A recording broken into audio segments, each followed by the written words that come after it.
Buenos dias. Y buenos días, señores y señoras. Bienvenidos. That's Castilian. That is Barcelona. The Barcelona. That's ¿Cómo how. estás? ¿Cómo estás?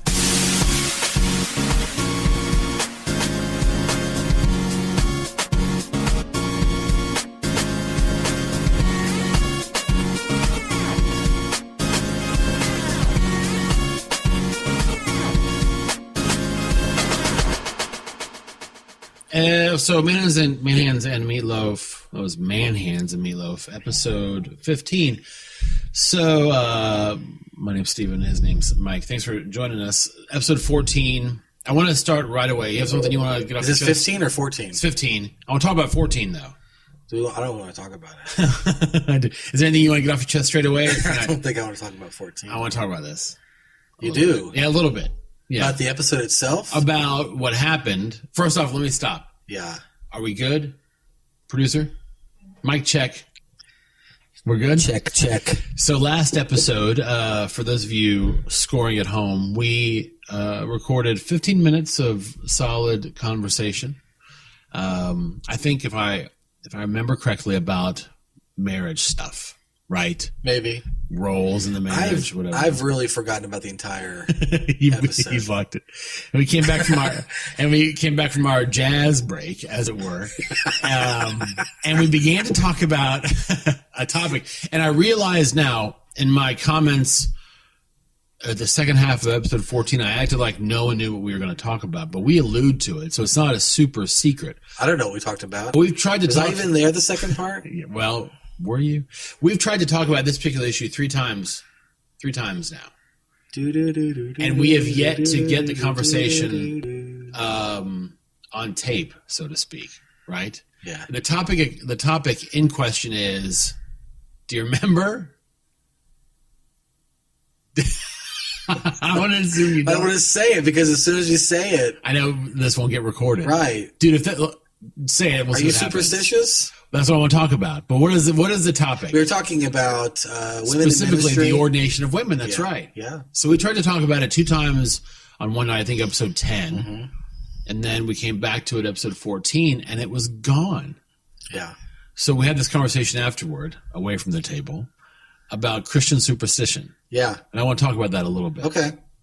So I think it's a good topic because I think it's a tough one to kind of figure out. it is a bit of a tough nut to crack because, well, let's see. Let's not get ahead of ourselves. So first, let's analyze what's happened to us from potential Christian superstitious points of view. Should we analyze it? Quickly. Okay. So the easy one is, well, there are 2 easy ones. One is God does not want us to talk about it. God doesn't want us to talk about it. Right. The other easy one, which is the exact opposite, is that God wants us to, and it wants us to talk about it, and it's so important that old devil is trying to keep us from talking about it.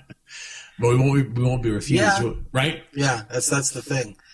Well, that's the whole point of Christian. I hate to use that term, Right, I know. superstition, because I do think that there is Well, impact on our physical world, right. or natural world from the supernatural. So you hate to somehow demean the idea that Right.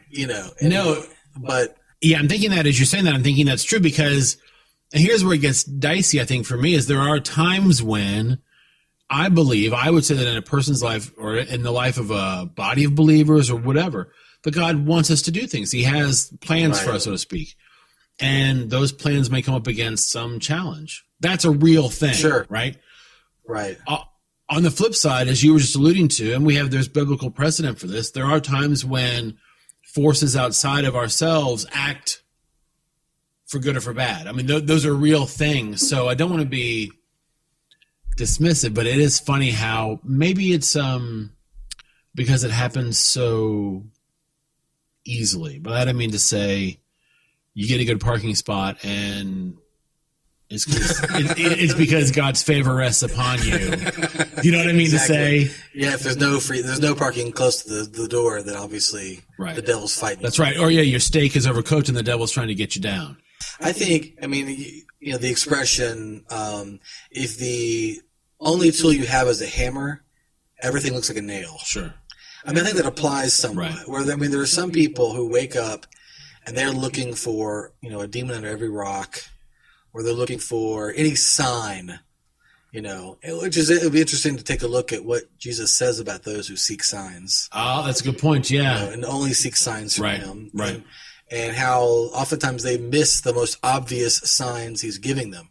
Just fed, 3,000 plus people, and they say, give us a sign that you're really the Son of God. It's like, are you even there? Do you even, you're still picking fish out of your teeth, and you're asking me for a sign. Mm-hmm. And I wonder sometimes that, we're that way, that sometimes we're so looking for any little thing to be some kind of divine sign or message to us that maybe we miss the most obvious things that are right in front of us. So in a sense, the life of faith is not as easy as we'd like it to be. It would be easier if everything that happened to us was a sort of interpretable signpost. Right. If God could maybe give us like a green light and a red light. That's right. And just kind of let us know. Like that game, right? Every step we take. That's right. How's this, God? Oh, it's good? Good, okay. Then. Here's a parking spot. Right. Wait, no green light? I guess it was just coincidence. Ding, ding. Yes, thank you, Lord. To me, that highlights how difficult the whole idea of what Matthew chapter 6 really is, the whole idea of not worrying and trusting and every day. I mean, it's really quite a struggle. Yeah. We want to reduce it to something more manageable. Yeah. Right, I was watching, and this might not be along the same lines, but because it's on my mind, I'm going to go there. I was watching the TBN's Praise-a-thon. Okay. Where's this going to go? But no, the same idea, right? Everybody who speaks on the TBN Praise-a-thon boils their message down to the thing you need or you've been waiting for. Right.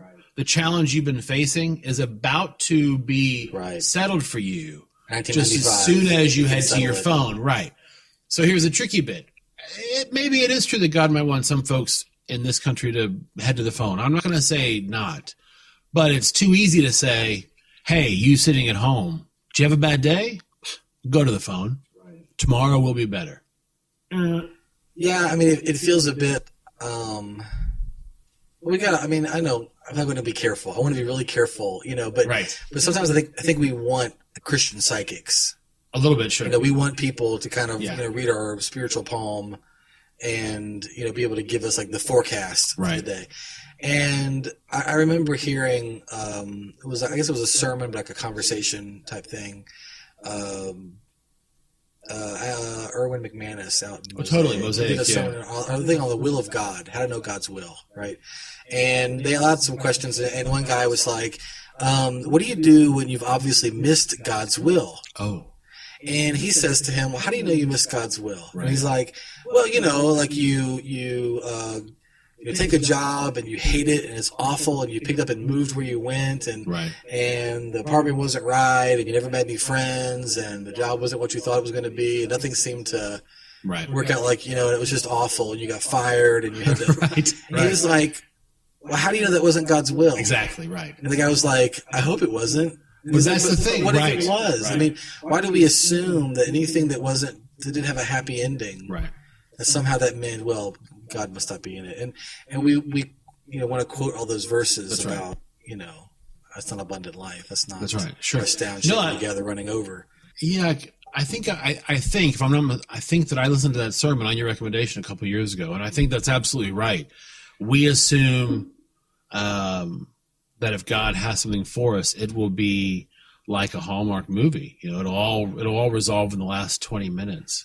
I think the important thing, hearing that that young man asked that question in the context of his community, I think that lends a hint maybe to how we handle some of these things. And that is, we're not meant to do these things on our own, where we're the only person interpreting all of these potential signs, but we do it in a community that will sometimes say to us, you know what, I don't think that was anything.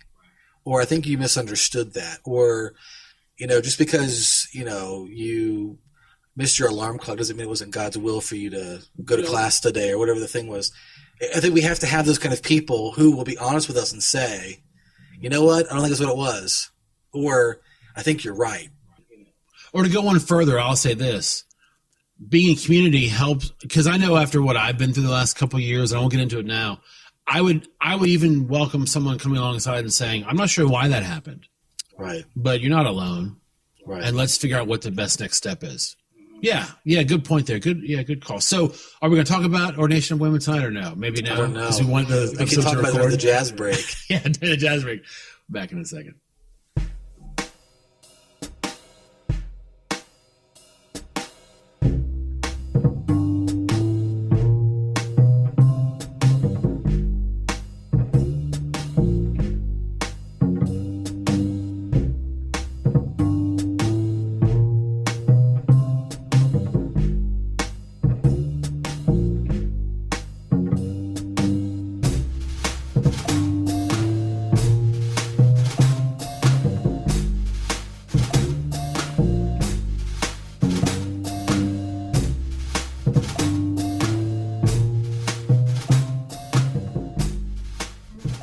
So we decided to table the actual discussion on the ordination of women to a later date.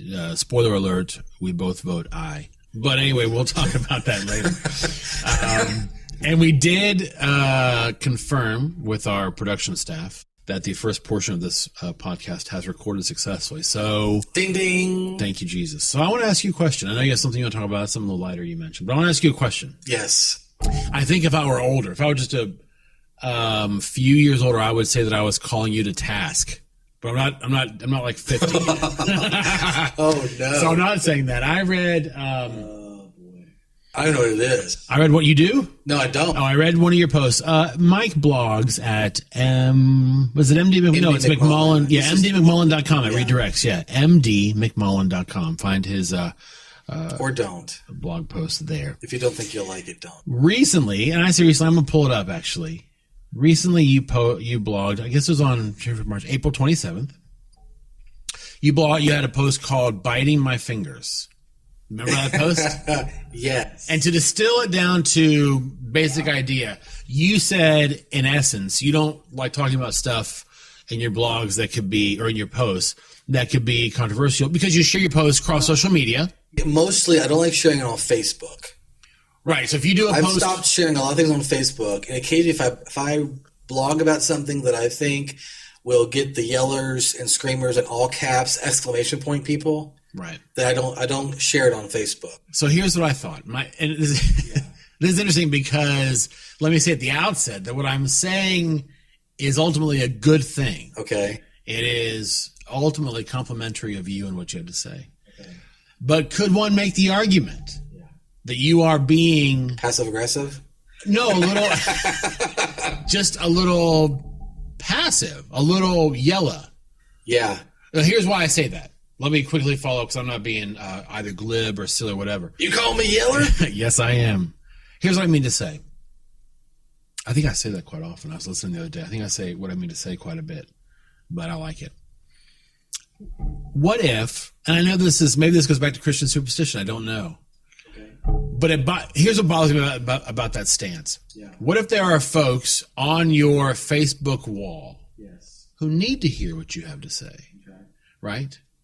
It bothers me that those other people, the bloviators, the obstreperous types, right? Yeah. It bothers me that those folks keep you from, to sound like Oprah for a moment, sharing your truth. Right? You have a right to speak your truth, right? Mm-hmm. So I know that you and I may approach controversial topics and how we handle them in a different way, and that might be related to a thousand things that aren't germane to this conversation. But those things that you undertake to write about, that you sit down to say, this is something I want to talk about, don't you feel like, now this is where Lori and I had this conversation, and she thinks more like you do. But does that let the yelling people win? Well, and is it about winning or losing? Am I seeing it wrong? This is how I have kind of come to think about it. Okay, I mean, it kept me from just saying anything on Facebook because I think there are certain issues, certain topics that deserve conversation, and not every question has a yes or no answer to me. Sure. I mean, sometimes the yes needs to be nuanced with yes, but let me also say, right? And I don't think Facebook allows for that. The culture that's being created by Facebook, I don't think allows that. I mean, people are running through, I mean, how many statuses, you kind of quickly run through them and you stop if one looks interesting, right? It's either a picture of a kitten or something with a funny saying and makes you stop and either giggle or hate it, or it's somebody posting a funny video, or so it's kind of like, if you think about we don't have these anymore because of, the interwebs, but, back when there were like, bulletin boards in public places and people would post things there. I mean, everything from like a wanted ad to, so let me interrupt you. Band show. Let me interrupt you. Do you think Luther would have posted 95 Theses on Facebook? Luther would have. Gotcha. Luther probably would have, he would have like mass emailed everybody he ever thought of. Caps. He'd have found a way to hack into like somebody's email database probably. Go ahead, sorry. But that's a good point. I'm not Luther. Right. I mean, I don't feel that kind of thing. But what I'm saying is, I don't think, the experiences I've had when I have tried to have conversation about certain things, right? It can get nasty fast because some people, especially even though your name is there. Here's an example. I remember there was a friend who posted something. I can think of two examples. One, he posted something somewhat political that I thought was. It wasn't even spiritual. I mean, that's just, but Christians make everything spiritual, right? Absolutely. Alluding to our first. Right. And they made something about taxes or something like that. And I made some comment about no one seems to mind taxes when they're clearing the roads after snow. Absolutely, sure. Right. Or when your kid wants to have, football, they don't seem to mind taxes then. Right. They don't want to pay them, but they. Yeah. Or that sidewalk you're protesting on. And some guy I didn't even know. He was a stranger to me, but knew like our mutual friend, like just blasted me. Right. Just kept going. And then a few others jumped in and it was like, and so suddenly this thing turned into, some kind of a yelling match. They start talking about, ridiculous stuff. Right. I mean, I don't even want to repeat. No, totally. And so it's kind of like, okay, obviously that was not the place to have that discussion. Right. Because here are people who are not taking it seriously, who are not actually listening to someone else's remarks. And so my thing is, I don't want my Facebook page, to be a place where people are just teeing off. Or we have a mutual friend, I won't say his name because he'll enjoy it too much, likes to walk into a place and just drop a grenade and walk out. Sure. Yeah. And let the carnage just kind of lay there. And I'm saying I don't have time for that. And so I would prefer, if I post it on my blog, I don't share it on Facebook, there are people who follow my blog. They can read it there if they want to. And people are less apt to make comments on there for some reason, it seems like. And you'll tweet it. Right. Or I'll tweet something. It bothers me. Or I'll have the conversation in person. No, totally. That's where the article, the post came from. Was I read a post about social media and how there are some things that are meant to be private, right? And not everything is meant to be some public discussion. I still think there are some things that are private to me, and maybe there are some things that I'm not sure. I'm just talking out loud about a position that I may hold now that I may even not even have a year from now, right? Or 5 years from now. Maybe it's a matter of balance, and I guess.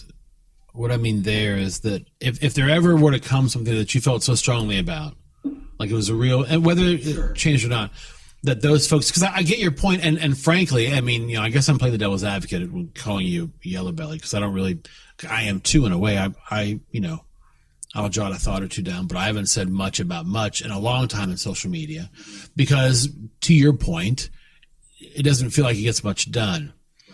But it frustrates me. I become very frustrated internally, particularly as a person of faith, because I think there are millions and millions of people making Jesus look like a bit of a jackhole. You know what I mean to say? And I feel like who's standing up to speak for, rational faith or common sense or, God forbid, love? I know it sounds wildly Pollyannic. But that's my thought process. This idea of, I think I mentioned to you the other day, I think we were texting, I said, I was talking to Lori about just getting off Facebook altogether. Yeah. Because it's become this cesspool of, and this is my opinion on McMullin's, this right-wing wacko fanaticism. Maybe you have their own friends. I know. You need to go back and Look at who you friended. I don't know what has happened, but it's just this place where everybody's problem is everybody's fault, and you're on your own, and Well, and my thing, and this is part of this as well, is I don't know where we got this idea that there's some big issue, whether it's gun or gay marriage or Chick-fil-A or whatever the issue is, that these people are kind of they'll make this. It seems that they're self-indulgent to me, and I guess a blog in general is self-indulgent. Sure. But it's kind of like, I've waited to say something, but I just can't keep quiet. Right. Here's what I think about blah blah blah blah blah, and they kind of go on.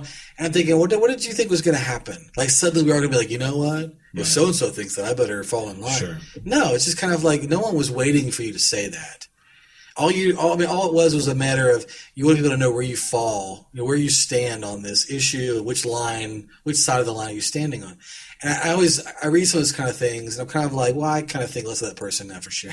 No, totally. It's kind of like, why did they feel the need to come down? The big one, I had someone I really respected that came down on the whole election thing. It's better to have a Mormon than a Muslim. And I thought, and I even said this to them, I said, you're better than this. Right. I mean, why did you have to come out like that? It was just ridiculous to even approach the issue that way. I've held my peace for quite a while, but I just can't any longer. It'd be better to have, a Mormon than a Muslim. Politics aside, is really interesting theology. Right? Anyway. So, and I guess here's where it comes from. And I thought this when you said that about Luther. I thought to myself, what if you are somebody's Luther? Which sounds really melodramatic, doesn't it? But I say it that way because I don't know about you, but I have read blog posts that have really, I'm not going to say they've changed my life. That'd be too much. Yeah. But they have, for lack of a better term, come before my eyes at just the right time. Right? Mm-hmm. And so I guess this does bring us back to Christian superstition in a weird way. Not superstition, but I guess the sovereignty of God. By that, I would say this, that maybe we do have to trust that God does know the words you have and the words you have to share. And he does know who needs to see those. Mm-hmm. And I was joking, but I am a little passive aggressive. And maybe what I'll do is I'll write something funny and I'll share that on Facebook. Right. And if someone comes to look, they'll notice the blog post just before it was about something. Sure. Oh, totally. Yeah. And so maybe they read something, but I didn't give them a way to yell at me on Facebook or to yell at whatever, or to scream their position on Facebook. Yeah. If they wanted to do it on the blog, they could. And I don't, people sometimes comment, sometimes they don't. But I guess in this regard, I am decidedly ambivalent. In that I concede your point. I mean, it's funny we're even talking about this website, this thing that has taken over our culture, Facebook. Yeah. And it's silliness. But on the other hand, even your posts. I can remember even still a couple posts of yours that resonated with where I was in my life. And I was thinking when you wrote this one about biting fingers, I thought, no. You say what you need to say. Someone might need to hear it, but there may be things we need to leave to God. I think you have to pick, the issues. I think if I felt strongly enough about something that I felt like I really needed to say something, or that I would. But again, there are some things that, some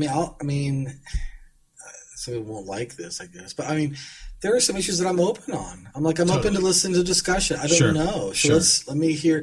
This is what I kind of think right now. Right. So let me hear what you have to say, but don't yell it. Don't scream it. Don't pose it as though obviously all Christians should believe this. No. Don't do that. Right. My theology informs my politics, not the other way around. Right. So, don't tell me this is the political position we should all have. Let's start from a different place. So there's that. Yeah, there is that. So just write on. Yeah. Write on, and God will show you God will show you what to share. I know he will. That's funny. And one little anecdote, I think this is okay to share. To your point about what can happen when you wade into waters that maybe you're not, maybe you shouldn't or you weren't prepared for. I made some comments a couple years ago now about something on Lori's blog, and we shared it. And someone in our circle of influence intimated that if we didn't change the way we thought, we were part of the great falling away. And I thought, wow, I did not see that coming at all. So to your point. Anyway, all right, hit me. Well, this is somewhat related. No. In a way. God has ordained it. Ding, ding. Well, in a way, right? Earlier, this happened, I guess, of this week, so maybe you'll hear it next week. Tim Tebow was released from the Jets. Yes, he was. Okay? And there was a whole discussion on ESPN, in particular, Mike and Mike. Yeah, sure. I'm listening to. Yeah, the competition. Sure. Wish. Anyway, they're talking about, Tebow is probably a backup quarterback at best who, if he got the right, situation, could do well, et cetera, et cetera. But the reason he was released and the reason that nobody has wanted him to pick him up, why they kept hold of him throughout the draft and nobody was interested in trading even a 7th-round pick for the guy. Right. They said it's because nobody wants the circus that comes with it. Interesting. Right. And they didn't go so far as to name names, right, like evangelicals. Right. But the idea is that basically there is a group, a subculture of America that is so in love with Tim Tebow and his John 3:16, I black, and the Tebowing. And the Tebowing. And look, I think he's a great guy. I did hear a story about something that he does, people meeting for the game, that kind of stuff. I think he is a good person. I really do, But all of that circus, that fanaticism around him has basically become his downfall. Sure. Yeah. And it made me think, that's exactly what we do. Yeah. I mean, isn't it? Yeah. That we take something that, a person or a thing, and we have to take it to the nth degree. We dip it in gold. Right, and when the gold sets, we begin to worship at it. Right. Yeah, I was thinking more like Tommy Boy, where he tells the little lies. Oh yeah. The biscuit. No, it does make me think of the human inclination to work. We're made to worship, right? It's easier to worship stuff you can see. Yeah. That might have been a little deeper in your going. What I want to say, I wanted to flex a little sports information muscle, if I might. Okay, you did some reading. I did some reading, and I know that the Alouettes, of the CFL, they own the rights to Tebow. Oh, did they get it? They own the CFL rights, right? Did they draft him or something back in the day? I have no idea how it works in the CFL. I read the Montreal Alouettes. Because he may have to play in Canada or Europe or somewhere. Right. Apparently, he is staunchly opposed to learning another position. He wants to be a starting QB. Oh, yeah. Because I think the Jets try to use him in a couple different packages, formations. Yeah. I'm almost tapped out. I'm slowing down. I'm running. He's like, come in, start talking. Dude. But no, I do know that he is. He wants to be a quarterback, not anything else. If he wanted to be a running back or a tight end, he probably would have a chance. But I did read that. I guess it'd be the general manager of the Alouettes. Mentioned that because the CFL, this I did know prior to this article, their field is slightly different. It's larger, it's wider, I think a wee bit longer. Yeah, I see here the thing that he says, the GM says that he would not be a starter. Can you believe that? Yeah, I can believe it. The Orlando Predators, arena football. Okay. They've all made him deep. Well, that's my home arena. Okay. They made him an offer as well. They referenced Kurt Warner. Kurt Warner said that once I got out of the Arena League, Iowa, and played Europe, and he said the NFL was like in slow motion. So I guess we'll see. But yeah, I totally get what you're saying. And I saw that too. In fact, I think you wrote about that in your most recent blog post. I think I did. Yeah. I had not given that a whole lot of thought. In fact, I thought that he had already gone to Jacksonville. I didn't realize Jacksonville said no, thank you. Yeah, I just feel bad for him because I feel like his own charisma has been his downfall. That's been the thing and it's kind of like everybody, they were well intentioned, but all of the craziness about him and the support made it where it was like these will reject him. And in his defense, he says he loves Jesus and he kneels when he scores a touchdown. He doesn't. I mean, he is less rabid about himself than his fans are. Do you know what I mean to say? But now to bring this back around to our first topic, right? If we're going to be superstitious, so is the devil keeping him from his platform, or is God humbling him? The devil's fighting the church, right? Yeah. Because here's a good boy right here. Right. He is the only Christian in the NFL. Did you know that? He is the only Christian in the NFL. And so if he doesn't play, there'll be no more fans will ever get saved. There's nobody else praying. Because they're going to church on Sundays. They're watching football. Right. We need less football and more Jesus. Nobody else is praying in the NFL. Right. Listen, should we just lift up Tim Tebow right now? Maybe we should Tebow. If you're listening right now, would you mind just Tebowing just for a second? No one looking around. Let's all just Tebow. So listen, we would love it if you would follow us on Twitter at Manhands Podcast, on Facebook, facebook.com, Manhands Meatloaf. Episode 16 coming up soon, we hope. Good to have you listening. Thanks for your time. Steve and Mike, take care.